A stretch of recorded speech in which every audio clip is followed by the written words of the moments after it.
Week 14 of the NFL season has concluded, and by now you should know what's going on. It is time for my Week 14 reactions, and I got nothing else to say, so let's just get straight into it. Let's start off with last week's Thursday night football game, which was the Raiders versus the Rams. Going into this game, the Raiders were extremely hot. I think they won like 3 games in a row or something, and they've been looking really good, and a lot of people, including myself, thought the Raiders were going to get the win here. But that's just not what happened. Why? Well, because the Raiders just couldn't really get anything going offensively other than Josh Jacobs and a few plays from Davante Adams. Other than those guys, the rest of the Raiders offense just did a whole lot of nothing. Derek Carr threw for less than 150 yards and had 2 interceptions, no passing touchdowns. Their offense just got completely shut down in the second half, and shout out to the Rams defense for doing that. But it looked like this wasn't going to matter at all because the Rams offense was just struggling to do anything throughout the whole game, and with like a few minutes left in the fourth quarter, the Raiders were up 16-3, and it looked like they were going to escape this game with a win. But no, that is not what happened because Baker Mayfield and the Rams managed to do the same thing that the Bucs did to the Saints last week on Monday Night Football. Baker Mayfield became him, led 2 touchdown drives late in the fourth quarter, and the Rams somehow won this game behind Baker Mayfield, who at this point had only been on the Rams for less than 2 days.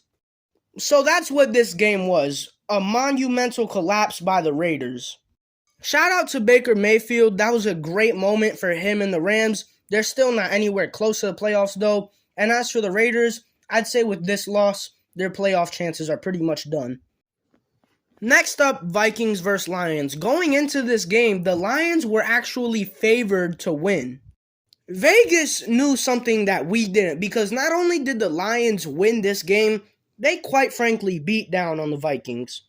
Okay, beat down might be a little too harsh, but they just flat out outplayed the Vikings.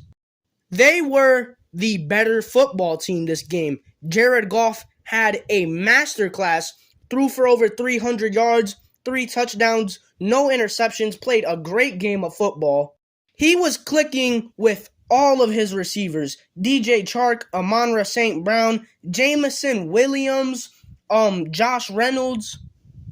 Jared Goff and the Vikings offense just looked elite out there, and there was nothing that the Vikings defense could have done to stop it. And as for the Vikings, I mean, they just didn't play good this game. They did good in their passing department. Kirk Cousins had over 400 passing yards, 2 touchdowns. Justin Jefferson had one of his best career games, 11 receptions, like 230 yards or something like that. Every receiver on the Vikings did great, but the thing is, the Vikings could not get the running game going whatsoever. It seemed like every time the Vikings would hand the ball off to a running back in their backfield, the Lions defense was there to swallow it up and make the Vikings lose like 2 yards. Dalvin Cook had like 15-something carries and didn't even have over 30 rushing yards. Not only that, but the Lions' pass rush this game was great too. Kirk Cousins was being harassed almost every play. Lions got a lot of sacks. Aiden Hutchinson looked great out there. Aiden Hutchinson is a stud. He is really damn good, and I haven't been giving him a lot of love this season, so that's what I'm doing right now. But yeah, that's pretty much all I could say about this game. It just seemed like the Lions had the Vikings where they wanted them the whole game. It was like the Lions always had a step over the Vikings this whole game. And the Lions are now, I think, 6-7. They are one of, if not the hottest team in the NFL, and they could potentially sneak into the playoffs, which I think everybody would love to see. Ravens versus Steelers, I've got to say, I'm a little surprised that the Ravens won this game. I thought since they weren't going to have Lamar, I thought they were just going to fall flat on their face and the Steelers would beat them, but that is not what happened out there. This was just kind of like a gritty, tough defensive battle of a game, like it always is with the AFC North.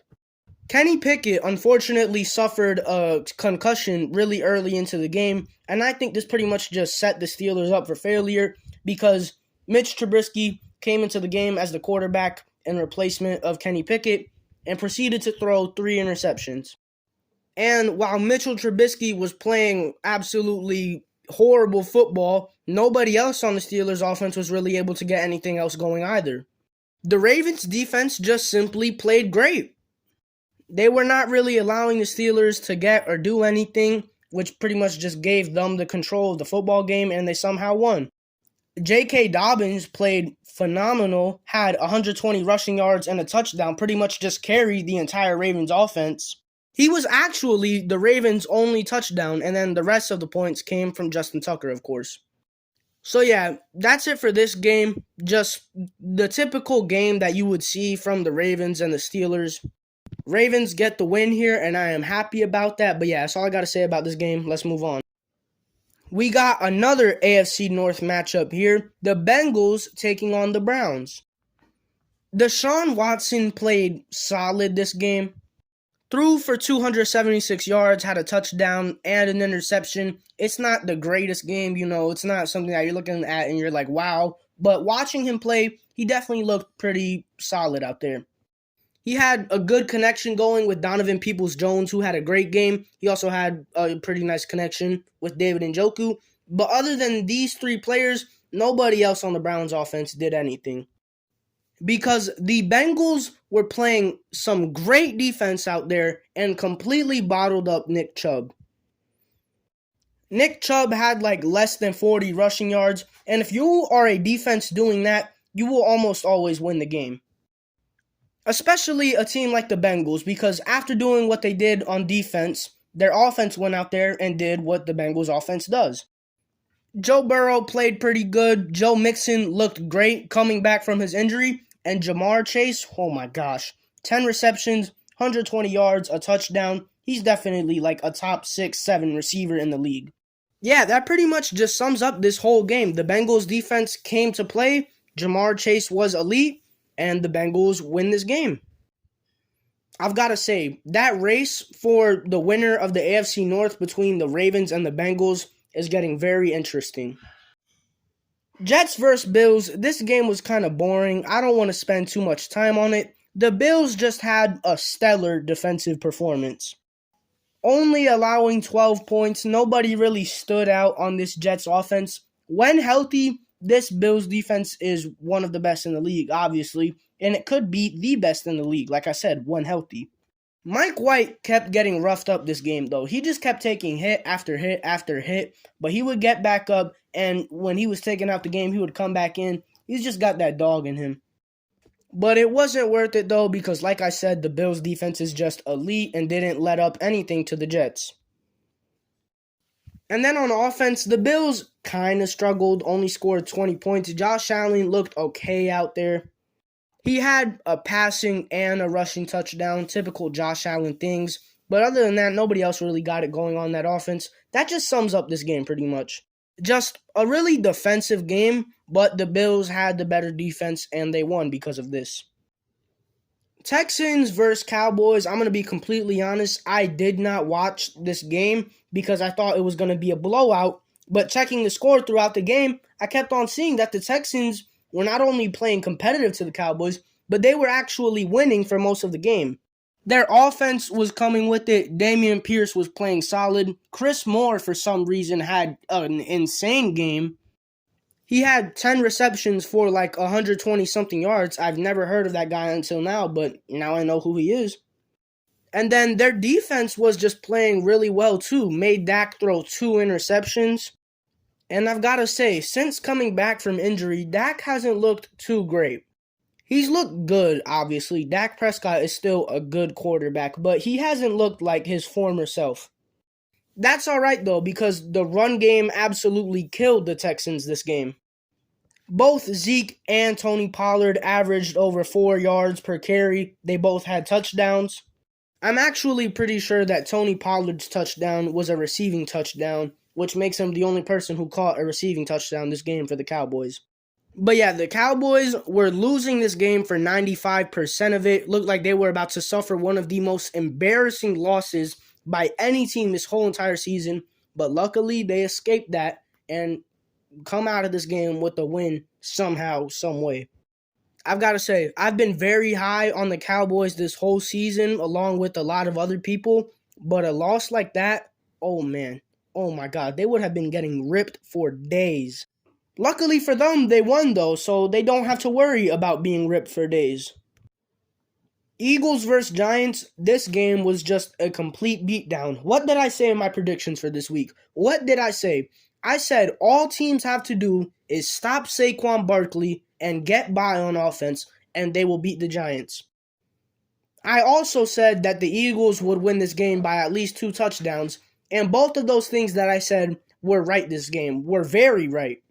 Because Saquon Barkley did not a damn thing this game. The Eagles defense had him bottled up, and then the Eagles offensively, well, they scored, I don't know how much points it was.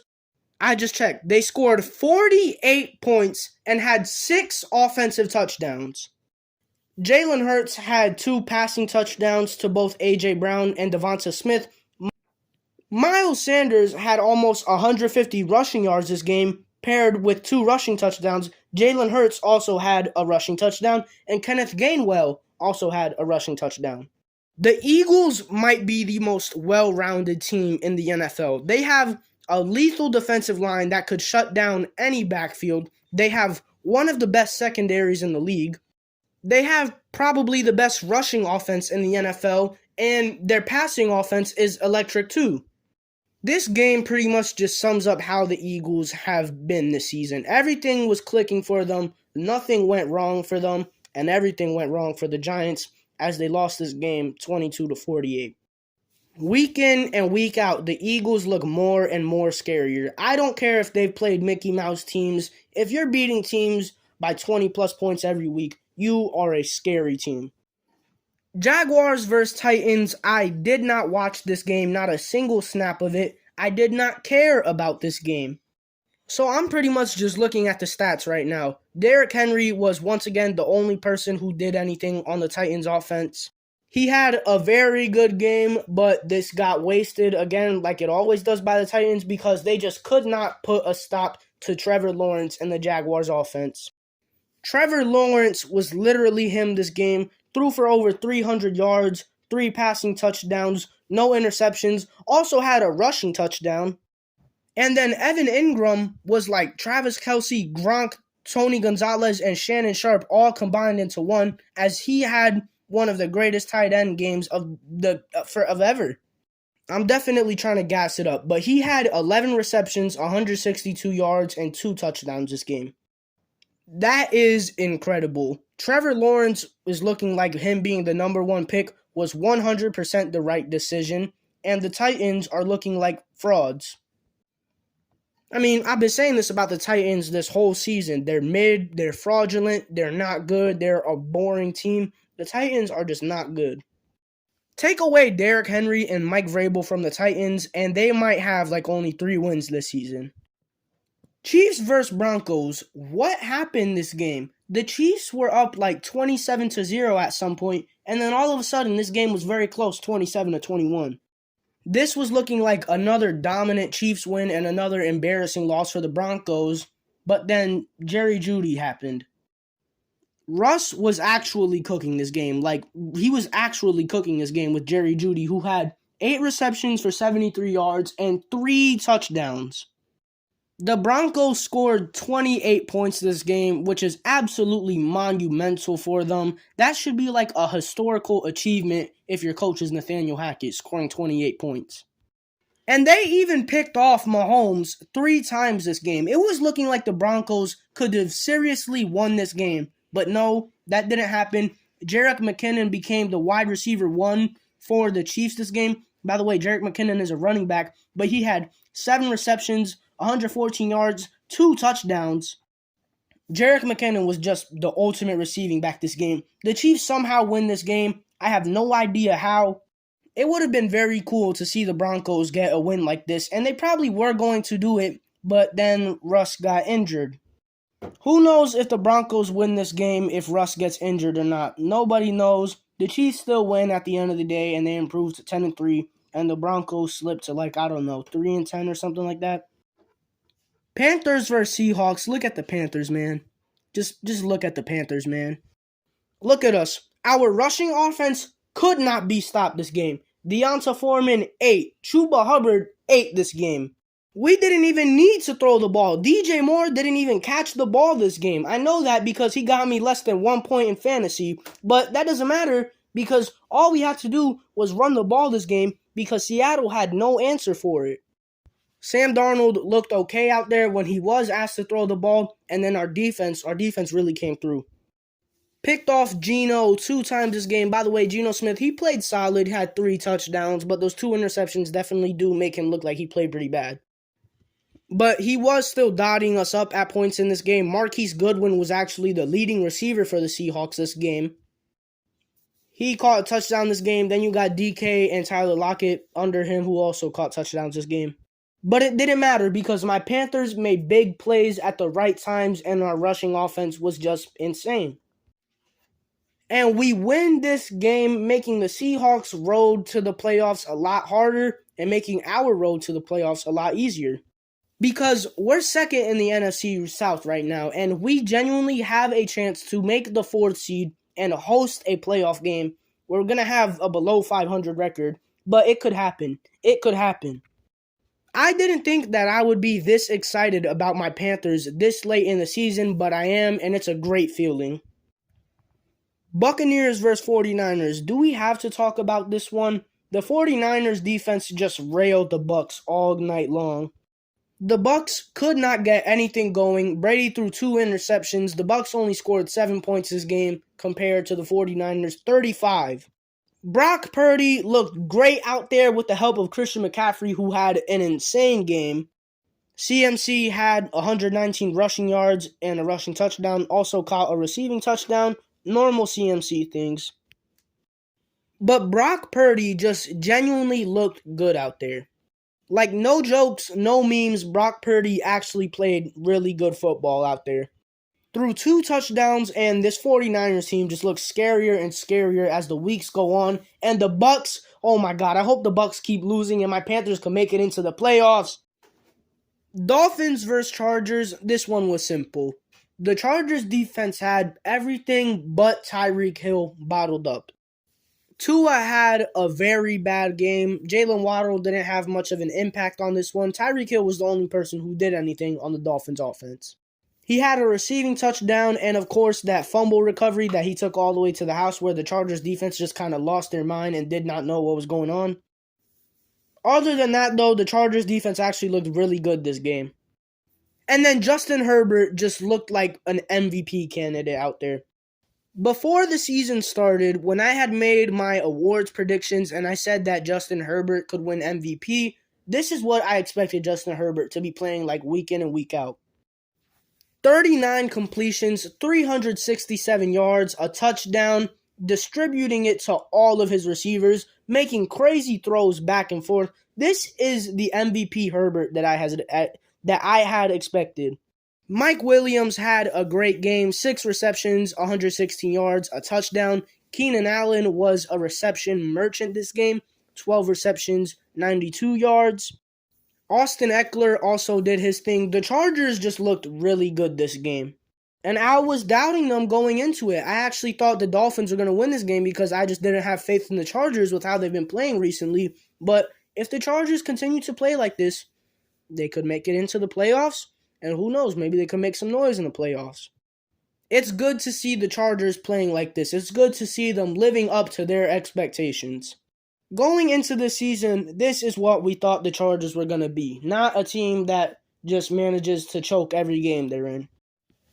And then Monday Night Football, Patriots versus Cardinals. I'm going to be honest, I did not watch this game. Was not interested whatsoever. I do know that Kyler Murray went down with a pretty bad injury. That just sucks to see. Everybody hates injuries. So that's very unfortunate. But other than that, looks like the Patriots had a very dominant defensive game. Kind of cruised their way to victory here. This is boring. Nobody wants to see this. Nobody wants to see the Patriots steal a playoff spot. But yeah, that's all I got to say. And now let's move into my team of the week. Starting off at quarterback, and this one is actually very tough. It's between Trevor Lawrence and Jared Goff for me. And you know what? I make the rules. I'm not choosing one. I'm going with both of them. My team of the week quarterbacks are Jared Goff and Trevor Lawrence. Both played immaculate football, pretty much perfect quarterback games. No complaints about them. Running back, let's go with J.K. Dobbins. Carried the Ravens offense, 120 rushing yards, a touchdown. He's the first guy that comes to my mind when I think of running backs this week, so I'm going to give it to him. Receiver, Justin Jefferson. He had 11 receptions for like 220, 230 yards. But the only thing he's lacking is a touchdown and a win.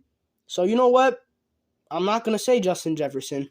I'm actually going to say Ja'Marr Chase. Sure, he might have had 100 less receiving yards than Justin Jefferson, but he had a touchdown and he got a win. Is that really fair? No, but I don't care. Oh my God, I completely forgot about Jerry Jeudy. Yeah, Jerry Jeudy's in this week too. He had 3 touchdowns. So you know what? I'll just give it to 3 this time. Ja'Marr Chase, Justin Jefferson, Jerry Jeudy. And defense, this one's pretty tough. You know what? No, it's actually not that tough. It's obviously going to the 49ers. Picked off Tom Brady twice, had multiple sacks, and held the Bucs to just 7 points. Beautiful defense by the 49ers, as usual. But yeah, that's my Week 14 reactions. Another great week of football, as always. That's all I really got to say. Peace.